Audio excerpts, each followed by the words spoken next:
Hola, buenas tardes, bienvenidas y bienvenidos a esta serie de webinars organizados por el programa Gente Joven de Fronteras Unidas por Salud en colaboración con el Sistema Local de Prevención. Agradecemos este espacio que ha sido creado para la reflexión y visibilización de algunas de las violencias que enfrentan las y los adolescentes y jóvenes. Yo soy Itzel Vázquez, coordinadora operativa del programa Gente Joven, y daré inicio con el segundo webinar titulado Violencia y Sexualidad en las Juventudes. ¿Qué es la violencia sexual? La Organización Mundial de la Salud define la violencia sexual como todo acto sexual, la tentativa de consumar un acto sexual, los comentarios o insinuaciones sexuales no deseados o las acciones para comercializar o utilizar de cualquier otro modo la sexualidad de una persona mediante la coacción por otra persona, independientemente de la relación de ésta con la víctima, en cualquier ámbito, incluidos el hogar y el hogar de trabajo. La violencia sexual implica el uso de la fuerza física, la coerción o la intimidación psicológica para hacer que una persona lleve a cabo un acto sexual u otros comportamientos sexuales indeseados. Actualmente en México existen niveles importantes de impunidad de los delitos de carácter sexual, y esto por diversas causas, entre las que se encuentran nuestra cultura mexicana, que culpabiliza a las víctimas con el ejemplo más común, por vestir de manera provocativa, ¿no? Entre comillas.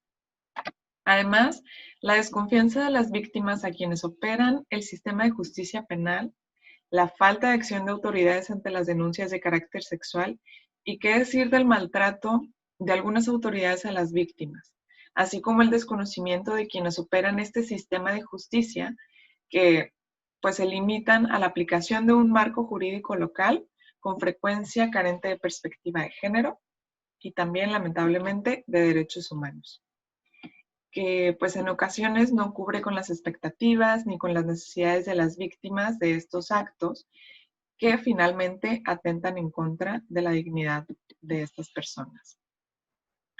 Siguiendo la línea respecto a la cultura mexicana, muchas personas no asocian el acoso callejero con la violencia sexual. Es necesario visibilizarlo y erradicarlo, ya que el acoso callejero es la antesala de otras formas más graves de violencia sexual. Todas las mujeres, en algún momento de nuestra vida, hemos recibido un piropo de alguien que ni siquiera conocemos. Esta inofensiva, entre comillas, expresión es una de las muchas manifestaciones de acoso callejero que, como les comentaba, dentro del contexto mexicano, por nuestra cultura, suele ser vista como un acto de caballerosidad, ¿no? La normalización de esta forma de violencia contra las mujeres es tanta que incluso cuando alguien decide alzar la voz expresando este rechazo ante un tipo de manifestación como esta, muchas veces se les señala como exageradas, haciendo a las víctimas de nuevas formas de violencia y acoso. Algunos ejemplos de acoso callejero son, por ejemplo, estas miradas insistentes, ¿sí? Vas caminando, se te quedan viendo y pues es bastante incómodo. Los silbidos, estos sonidos como ch, ch, para hacer que voltees o para llamar la atención. Las llamadas insistentes como, oye, güerita, oye, mamacita, no sé. Los saludos verbales. Aquí tiene mucho que ver con el tono. Es muy diferente que vayas caminando por la calle y que alguien te diga buenas tardes y tú le puedas contestar o no, buenas tardes, a que alguien te diga buenas tardes, ¿no? Como hasta con esta mirada y este tono que incomoda bastante. Los piropos también, sean halagadores, sean ofensivos, ingeniosos o bromistas, como decir, ay, eres un ángel porque te caíste del cielo. Siguen siendo piropos de contenido sexual que definitivamente pues no solicitamos. Es importante aclarar que los piropos o el acoso callejero sexual no es un halago, sino más bien es un instrumento que los varones utilizan para ejercer cierto poder de dominación hacia las mujeres, puesto que al salir a la calle, las mujeres estamos expuestas a una relación de desigualdad asociada con la condición sexual, siendo cosificadas y tomadas como mero objeto sexual para la satisfacción de los varones. Dejar de normalizar este tipo de actos es promover el ejercicio de los derechos de las mujeres. Es darnos la libertad de caminar en el espacio público sin miedo. Es que nos dejen de ver como objetos y que comiencen a vernos como seres humanos. Ahora voy a hablar sobre algunas definiciones de los tipos de violencia sexual. ¿Okay? El primero es el hostigamiento sexual. Este es el ejercicio de poder en una relación de subordinación real de la víctima frente al agresor en los ámbitos ya sean laboral y o escolar. Y se expresa en conductas verbales, físicas o ambas, relacionadas con la sexualidad. El hostigamiento sexual se agrava por medio de la discriminación, es decir, cuando hay motivos para creer que si no hacemos caso, vamos a ocasionar problemas en el trabajo, con la contratación, con el ascenso a otro puesto, o simplemente pues de generar un ambiente laboral hostil. Y en el caso de que suceda en el ámbito escolar, pues pudiera ser como para probar materias, para que nos acepten algún trabajo, subir calificaciones, etc.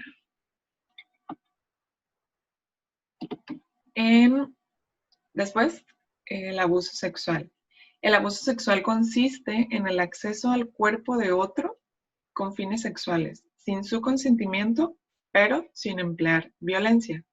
Aunque sí puede darse bajo un escenario de inconsciencia, es decir, que están presentes los efectos del alcohol o las drogas, o por algún familiar o alguna persona que infunda autoridad e impida que la persona pueda negarse. Por ejemplo, alguien que toca tus pechos, tu trasero, tus partes íntimas sin tu consentimiento. Y esto puede suceder en algún lugar público o en tu propia casa. Y de igual forma, alguien que te muestra sus genitales o te fuerza a que los toques sin tu consentimiento es abuso sexual. ¿Okay? La violación sexual es el acto de acceder al cuerpo de una persona sin su consentimiento para una actividad sexual. Este acto puede conllevar la penetración, ya sea vía oral, vaginal o anal. Y en el Código Penal de Baja California, en el artículo 179 y los siguientes, para considerarse como tal violación sexual, deben reunir los siguientes elementos: el empleo de la violencia o fuerza y la intimidación, es decir, infundir miedo suficiente como para vencer la voluntad de la persona agredida. El siguiente tipo de violencia sexual es el estupro. El estupro es una conducta sexual considerada como un delito en la mayoría de las legislaciones actuales y se refiere al acto sexual con una persona menor de edad, menor de 18 años, mayor de 12 años, empleando la seducción o el engaño para alcanzar el consentimiento de la víctima. Sin embargo, aunque crean que dan el consentimiento, que en realidad pues sí lo dan, no existe la madurez emocional ni mental de lo que conlleva un acto sexual y de tener una relación de pareja, que es mucho de lo que ocurre en las violencias sexuales hacia mujeres menores de edad, y la gente lo normaliza, pero siguen sin tener la madurez por lo que es considerado un abuso de poder y un delito.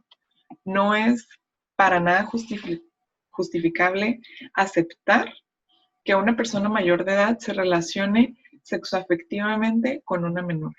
Inclusive una persona menor de 10 años con una de 15 tampoco se justifica, ya que el desarrollo psicológico y sexual de ambas personas es totalmente diferente.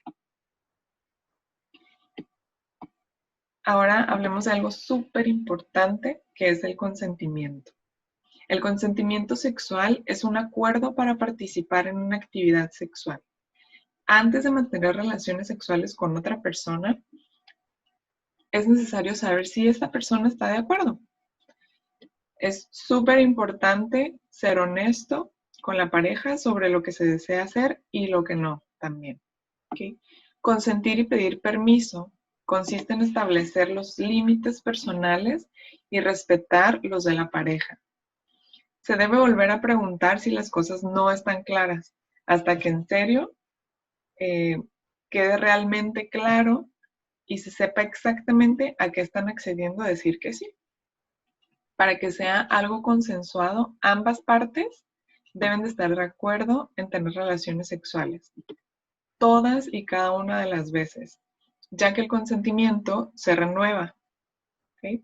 Es decir, que hayas dicho que sí una vez no es igual a decir sí siempre, y además tenemos derecho a cambiar de opinión.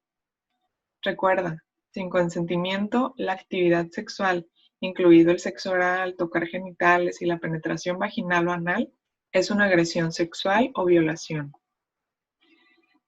Ahora voy a hacer mención de algunas de las implicaciones a nivel físico, conductual, emocional, sexual y social que puede llegar a tener una persona que haya sido víctima de algún tipo de violencia sexual.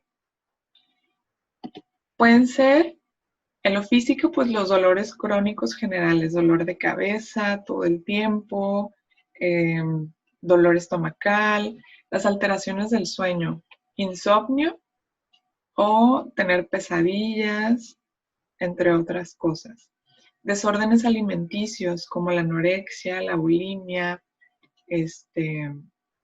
intentos de suicidio, consumo de drogas o alcohol, depresión, ansiedad, baja autoestima, desconfianza y miedo a los hombres, puede ser, dificultad para expresar sentimientos y también para recibir sentimientos de cariño o alguna muestra de cariño de otras personas, puede haber una aversión a eso. Fobias sexuales, falta de satisfacción sexual, problemas en las relaciones con otras personas y aislamiento, entre otras conductas que pueden ser pues, consecuencia de haber vivido este tipo de violencia. Por último, les invito a que si han detectado algún tipo de violencia, denuncien. Es importante acercarse a las autoridades pertinentes a denunciar, el Ministerio Público, y pues además contar con una red de apoyo, las amistades, la familia, no quedarse sola o solo. También reflexionar sobre el dejar de fomentar las violencias, haciendo conciencia de qué acciones hemos hecho y cuál es nuestra postura ante situaciones como estas. Agradezco haber compartido esta información con ustedes y espero haya sido muy útil. Que tengan una excelente tarde. Muchas gracias.